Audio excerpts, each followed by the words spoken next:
Hai guys, bertemu lagi dengan saya King Pos. Apa kabar kalian semua? Semoga selalu sehat ya.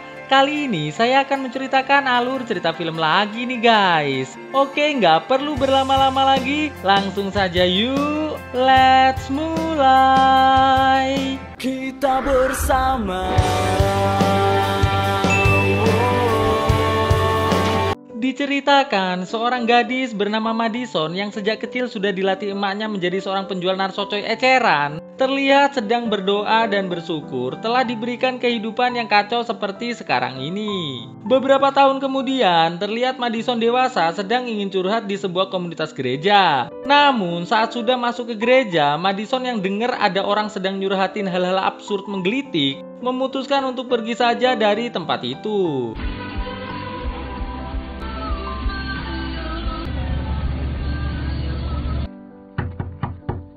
Sesampainya Madison di sebuah rumah seorang distributor narsocoy yang bernama Jono, ia langsung disuruh masuk untuk mendengarkan sedikit ceramah dari Jono mengenai cara mensyukuri nikmat kehidupan yang diberikan Tuhan kepada umat manusia. Madison yang ngerasa aneh diceramahi sama seorang distributor narsocoy, langsung segera meminta Jono menghentikan ceramah tersebut dan meminta paket narsocoy pesanan dari temannya yang bernama Evie. Setelah Jono memberikan paketnya, Jono bilang bahwa dia telah mengetahui semua tentang Madison, dari mulai teman, plat kendaraan, sampai kegiatan Madison sehari-hari. Jadi, ia berharap agar Madison nggak macem-macem. Di sini, Madison dalam hati mengatakan bahwa ada yang Jono nggak tahu, yaitu kekuatan dan kecerdasan yang telah diwariskan emaknya Madison sebelum emaknya meninggoy karena diasil oleh Joe, seorang distributor narsocoy. Dan Madison pun segera menuju ke rumah Evie.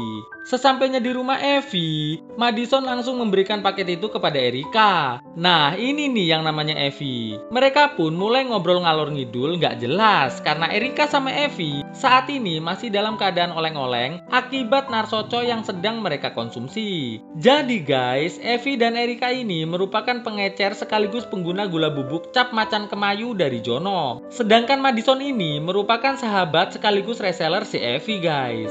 Malam harinya mereka bertiga menuju ke sebuah bar untuk jualan gula bubuk cap macan kemayu nih. Karena mereka bertiga udah kerjasama dengan pemilik bar, mereka pun langsung menuju ke ruang kostum untuk berkenalan dengan pengecer lainnya. Setelah saling kenal, mereka pun mulai beraksi mendekati para pengunjung dan mulai mempromosikan dagangan mereka masing-masing. Cara menawarkan gula bubuknya macam-macam nih guys. Ada yang dengan cara makan bareng gula bubuknya, ada juga yang ngasih asil oleh jos pada pengunjung dulu agar mau beli banyak. Pokoknya mereka melakukan segala cara, yang penting gula bubuk cap macan kemayu mereka laku dan habis terjual. Namun di sini, Madison yang tiba-tiba keinget dengan emaknya yang meninggoy diasil oleh jos orang, malah huek-huek di toilet nih guys. Setelah selesai, Madison kembali ke bar untuk bergabung bersama teman-temannya yang lain berasil oleh jos dengan para pengunjung sekaligus pembeli yang tentunya nggak bisa ditayangkan ya guys. Pagi harinya saat Evie, Erika, dan Madison masih tidur, terlihat ada pengunjung bar keluar dari rumah Evie. Ternyata tadi malam ada yang bawa pulang pengunjung nih guys. Gak selang berapa lama, terlihat Erika dan Evie keluar kamar sambil berteriak bahwa uang hasil penjualan mereka tadi malam telah hilang diambil seorang pria bernama Bram yang tadi guys, yang barusan keluar dari rumah tadi. Madison berusaha mengejarnya, namun ya udah gak ada guys, udah lari dia, udah gak ada.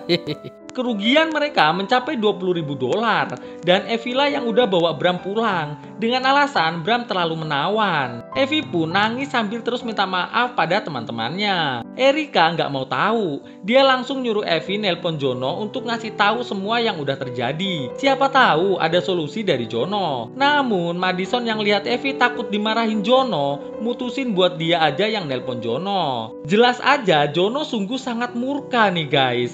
Jono bilang kalau dia ngambil narsocoy itu dari seorang distributor besar yang sangat disegani. Jadi kalau Madison dan kawan-kawan gak bisa membereskan semua ini, sang distributor besar itu bisa saja menghabiskannya. Madison bilang bahwa ia yang akan membereskannya, asal Jono ngasih tahu siapa nama distributor besar tersebut. Jono bilang bahwa namanya adalah Queenie. Nah, ini dia yang namanya Queenie, guys. Kita bisa ngelihat nggak ada satupun orang yang berani sama Mbak Queenie ini. Karena ya memang Queenie ini nggak punya perasaan sama sekali, guys. Main dor dar der aja kalau nggak suka sama orang. Jono bilang dia nggak mau tahu. Pokoknya Madison dan kawan-kawan harus segera memberikannya $20.000 bagaimanapun caranya. Ketika Madison keluar kamar, ia diberitahu Erika kalau hari ini mereka harus segera pergi dari rumah kontrakan ini. Lah, ternyata ini ngontrak toh. Tak kira rumah si Evie tadi. Alasan mereka diusir adalah karena udah nunggak bayar kontrakan lebih dari 4 bulan. Madison yang ngelihat Erika terus nyalahin Evie, memutuskan untuk mikir cari solusi di luar rumah sendirian. Melihat ada rumah di kontrakan, Madison coba nego harga. Namun karena Madison niat yang ngutang dulu, alhasil dia malah diusir nih, guys. Terlihat Madison sangat kesal banget dengan semua keadaan ini. Di sebuah parkiran, Madison mulai ngobrol dengan Tuhan dan berharap bisa mendapatkan pertolongan dengan mendapatkan jalan keluar dari semua masalah yang sedang ia hadapi. Selesai doa, gak selang berapa lama, Madison yang ngelihat ada biarawati lagi dikasih sumbangan sama orang lewat, langsung punya ide nih, guys. Madison pun langsung segera menuju ke rumah Jono. Baru sampai di rumah Jono, Jono udah ngomel-ngomel nih. Madison lantas bilang kalau dia akan segera menyelesaikan semua masalah ini. Tapi Jono harus mau diajak untuk berasololejos terlebih dahulu nih, guys.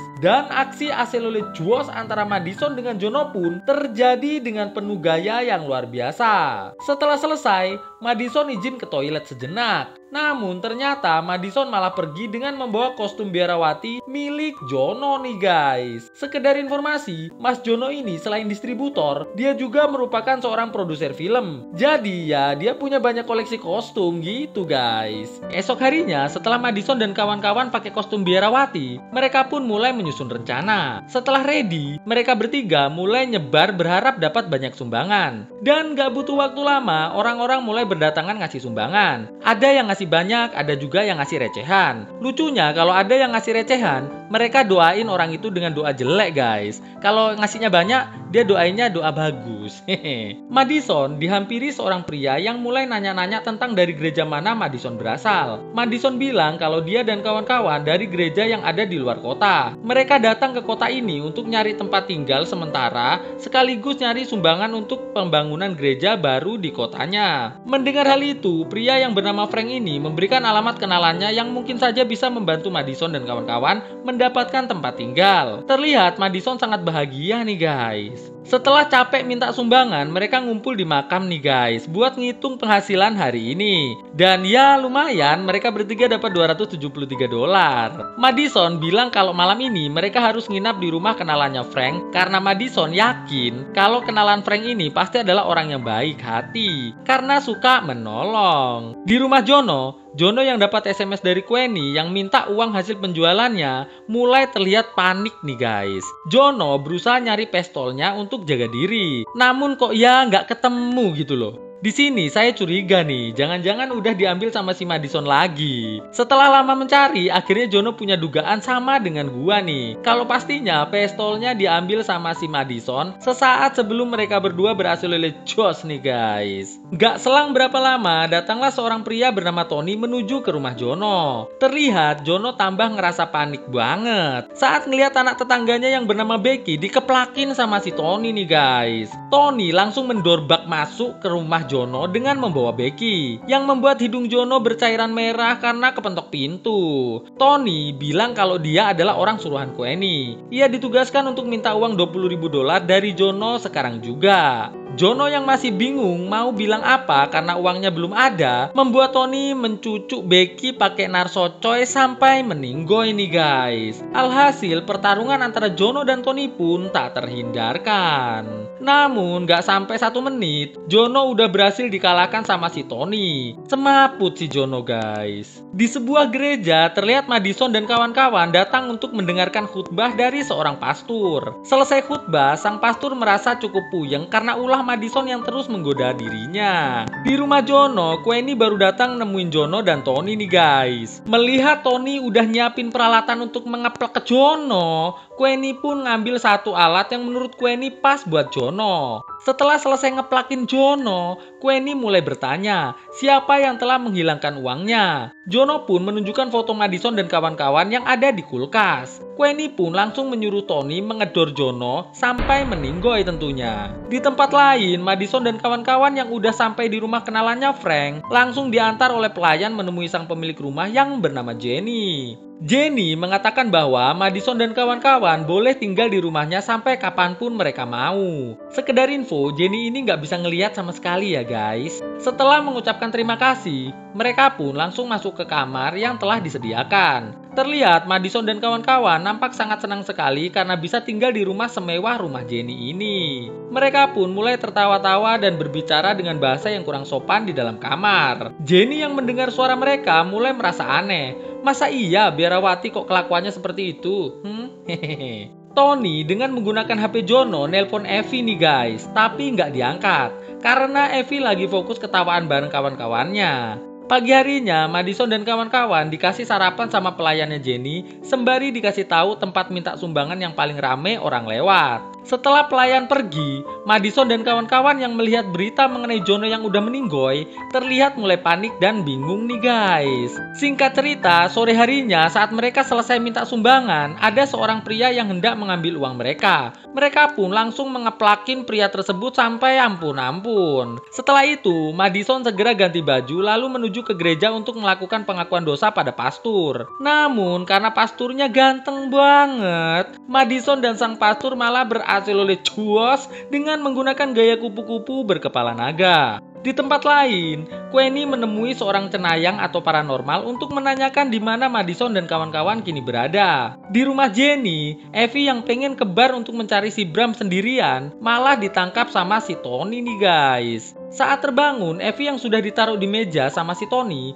langsung dihampiri Queenie. Ketika Queenie masih sibuk ngomel-ngomel, Evie langsung ngambil peso dari sepatunya dan segera menyucuk Queenie lalu mengedor Tony menggunakan pistol Queenie sampai rebahan. Di rumah Jenny, Erika dan Madison yang khawatir karena udah hampir pagi Evie belum datang juga, mulai terlihat resah nih guys. Ditambah lagi di telepon nggak bisa nih, nggak diangkat-angkat. Gak selang berapa lama, Evie muncul sembari menceritakan semua yang telah ia alami pada Madison dan Erika. Mendengar Evie udah menghabiskan Queenie dan Tony, mereka pun nampak sangat bahagia nih guys. Suatu malam saat sedang tidur, Madison terbangun karena mengalami mimpi buruk tentang emaknya yang nyuruh Madison bundir sebagai penebusan semua dosa yang telah ia lakukan. Madison pun segera memakai kostum biarawati dan segera menuju ke gereja. Sesampainya di depan gereja, Madison mulai mengkonsumsi narsocoy yang melebihi porsi orang pada umumnya. Setelah semaput, nggak selang berapa lama, muncul biarawati gereja yang langsung segera menolong Madison nih guys. Setelah diselamatkan, Madison yang baru bangun dihampiri Erika dan Evie. Di rumah Jenny, Jenny didatangi Queenie dan Tony yang ternyata masih hidup. Mereka menanyai Jenny tentang keberadaan Madison dan kawan-kawan. Jenny yang nggak tahu langsung mau diduor sama Tony nih guys. Beruntung sebelum Tony ngeduor, Madison dan kawan-kawan udah keburu datang menyelamatkan Jenny dengan cara mengeduor Tony sampai benar-benar meninggoy. Sedangkan untuk Queenie, Madison menggunakan cara lain, yaitu dengan mengambil tongkat sekaligus peso milik Jenny lalu mencucuk Queenie sampai kelapanya lepas. Singkat cerita, esok harinya, Madison berpamitan dan meminta maaf pada Jenny atas semua yang telah terjadi. Ia akan pergi menebus dosa dengan cara berbuat baik untuk banyak orang, gak tahu caranya gimana, yang penting pergi aja dulu. Hehe. Erika dan Evie memilih jadi tukang bersih-bersih gereja untuk ngisi waktu sekaligus menebus dosa yang udah mereka lakukan selama ini. Beberapa bulan kemudian, akhirnya Madison mengetahui kalau dia lagi mengandung seorang bayi, tapi nggak tahu nih, bayi sang pastur atau bayinya Jono, karena keduanya sama-sama terlepas di dalam. Dan kisah pun akhirnya selesai. Oke guys, gimana kisahnya? Bagus atau enggak? Jangan lupa terus saksikan video terbaru dari channel ini ya guys. Oke, thanks for watching this video and stay on Shadow Squad. Enjoy your life like a king guys. Ketemu lagi dengan saya di video saya selanjutnya tentunya. Bye guys.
dan yakinlah bahwa kita bisa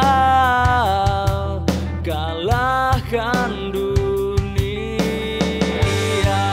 Takkan berubah semua yang ada, takkan berakhir ini kita bersama. Berubah waktu kini tak menyerah, hilang berganti indah kita yang punya.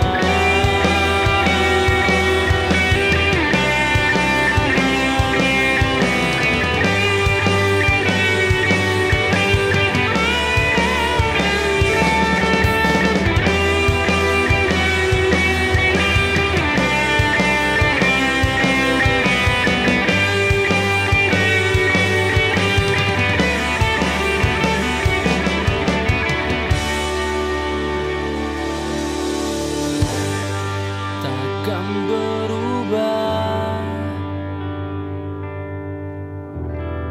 semua yang ada, takkan berakhir kini kita bersama.